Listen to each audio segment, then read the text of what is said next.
And so the only part of the storyline that kept us wondering is, well, who's the Impaler? Do we know the Impaler? I do think if the Impaler was someone we had already known on screen, the reveal would have been a lot better. But instead, we have this very much underwhelming reveal.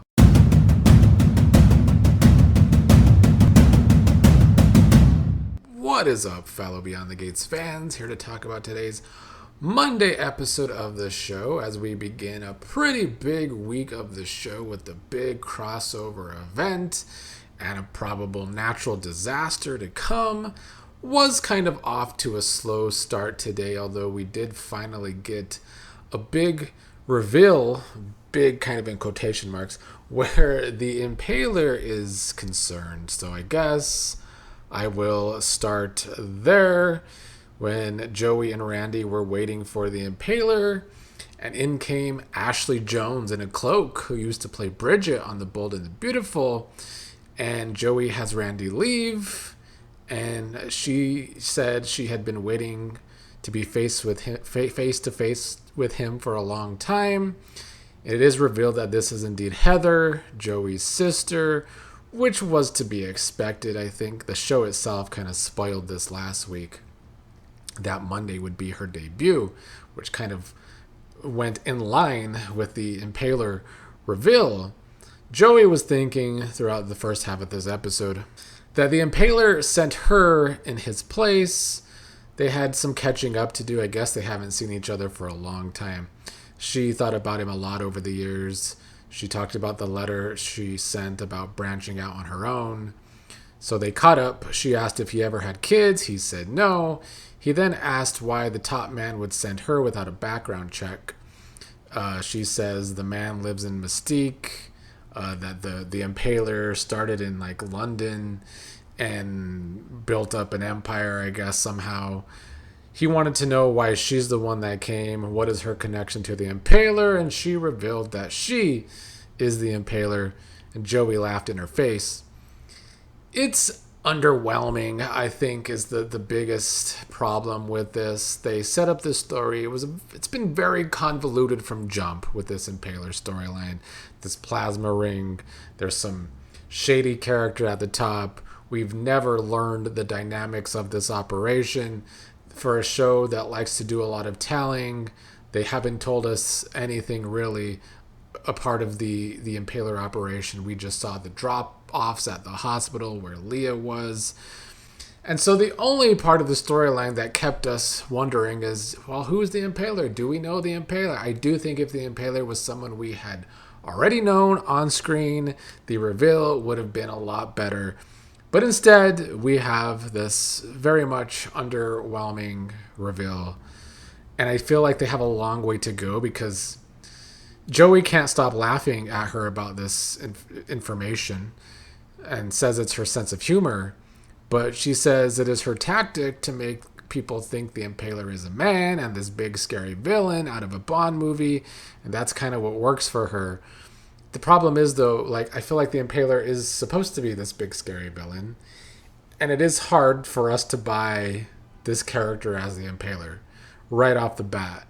The menacing isn't there. We were watching in the watch along today. The live chat room was pretty much unanimous that this was underwhelming and it was very hard to like see her being the Impaler. So I think that is a negative thing about it. I didn't mind their scenes. Joey wants to know how much of her visit is personal and how much of it is business. Heather pitches that they work side by side the way it always should have been. He says they have different business models. He likes to keep his hands clean and she doesn't. Joey says he doesn't want to work together. Basically, he's content where he is. He wants her to stay in touch. She says she intends to do so. As Bobby Wobby pointed out in the live chat today, they didn't even talk about the fact that her operation got Derek killed, and so she's kind of sloppy with this operation apparently, but that didn't even come up.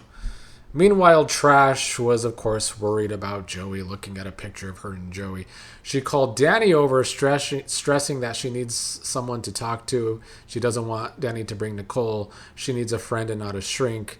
Dani saying she is less judgy. So Dani came over. They talked about the situation. Vanessa talking about how Joey is meeting with a powerful person, but he sent her home. She says Joey and she are partners. Dani called her out that just because they're partners in a relationship doesn't mean they're business partners. But Trash admitted to how she's pressing Joey to make her an equal partner across the board. Dani rightfully called out that Vanessa doesn't even know everything Joey does. And Trash changed the subject. And then when Dani was looking around Joey's condo, she only saw a picture of Joey and Vanessa together, pointing out that Joey has no family, no friends. Dani says, what about the twins? Vanessa is acting like she could still keep her family life and home life separate from her personal life and business life. And she got defensive. She said she didn't call Dani for this. Dani said she isn't judging her, but Vanessa asked Dani to leave anyway. So sick of Trash.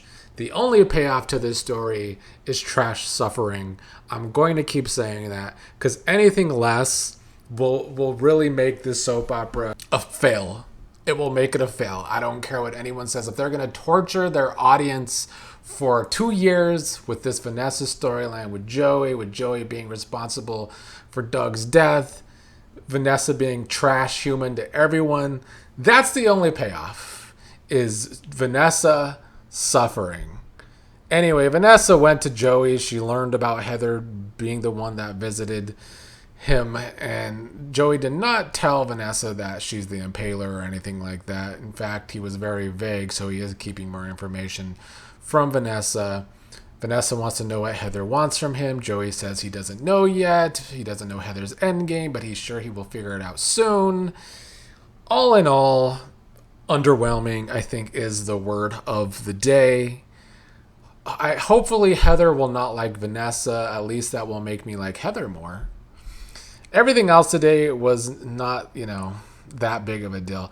Ted and Andre linked up at the hospital. Ted says he and Shanice are in an upswing. I just am like, why? Why would Shanice continue to want to be on an upswing with this fool? They were really beating the drums with the Andre situation, where Ted was saying to Andre that what Andre found with Dani is real. I feel like this is foreshadowing to some mess that might be happening this week. That's not going to leave Andre very happy if he ever finds out. When Dani did arrive to the office, Ted wanted to talk to Dani for a moment to announce that he's bringing Shanice to the fundraiser and he hopes Nicole will be fine with it. I'm so over the foolishness that is Ted. Izaiah and Eva started the episode together to talk about tomorrow's fundraiser. Izaiah went to go be with Jacob. Leslie was overhearing Martin's campaign manager planning the fundraiser. Of course, Leslie was being nosy per usual. And of course, Leslie wants to crash the fundraiser or just get into the fundraiser. But we all know that what Leslie does is crash things and make them annoying. So Leslie went to Eva, and she wanted Eva to get into the fundraiser and take Leslie as her plus one. Eva had to announce that she's already going to the fundraiser and she already has a plus one. It's Izaiah. Leslie says that Izaiah can't contribute to the fund part of a fundraiser like she can. I still don't know where Leslie gets all of these funds that she does have, where she just has money for everything. And it's also just not good for the character. Leslie is such a one-note character at this point in the show with no real reasoning for what she does. There's no real reasoning for Leslie. She just goes around annoying people. This entire episode was her begging Eva for a ticket. At least for once, Eva shut her down.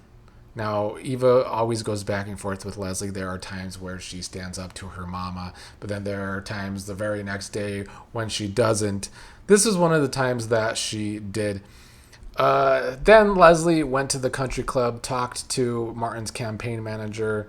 The manager said there's a few tickets left, but they come at a hefty price. But of course, Leslie, who has infinite funds, is able to get a ticket to the fundraiser. Izaiah met with Jacob. I am glad we got some brother time between these two, even though it was very repetitive with Jacob, who still wants to close the case on the Impaler no matter what. Izaiah telling Jacob that he can tell Jacob is going through it over the Derek situation. Jacob again remembering Derek as someone who was always first in and last out, and his old friendship with Derek, Naomi, Ashley. They talk about how Jacob is happy with Naomi, and then they kind of talked about how people see Eva, how their mother sees Eva as an addition to Leslie, and everybody judges Eva because of Leslie, just like Kat does. Jacob, however, says he understands why Eva is judged by the company she keeps. Izaiah saying that Leslie is Eva's mother, not just the company she keeps. So again, Izaiah sticking up for Eva, as a good boyfriend should do. So Izaiah continues to be a good boyfriend for Eva, and he's probably going to have to step it up even more if something happens to Eva this week, judging by the preview. But yeah, that was basically today's episode. Izaiah went home to Eva. They talked about Leslie. Izaiah told Eva the event won't be the easiest to crash, but I'm sure Leslie's going to find a way to crash it. I do think the rest of the week will be better than today was. Today wasn't the worst, but it was underwhelming. The Impaler reveal, it's hard to make an audience care about a character that we don't actually know, and that's supposed to be the big reveal. It's a tough task to ask, and it's tough to ask us to care as much. They could build it up. I mean, Heather can be an interesting character if she is a foil for Joey and if she doesn't like Vanessa, but I still think that storyline overall, the only real payoff is Vanessa suffering. And I'm not going to stop saying that, but I am looking forward to the rest of the week. I'll try to be back for a watch along tomorrow, and I will be back with my review.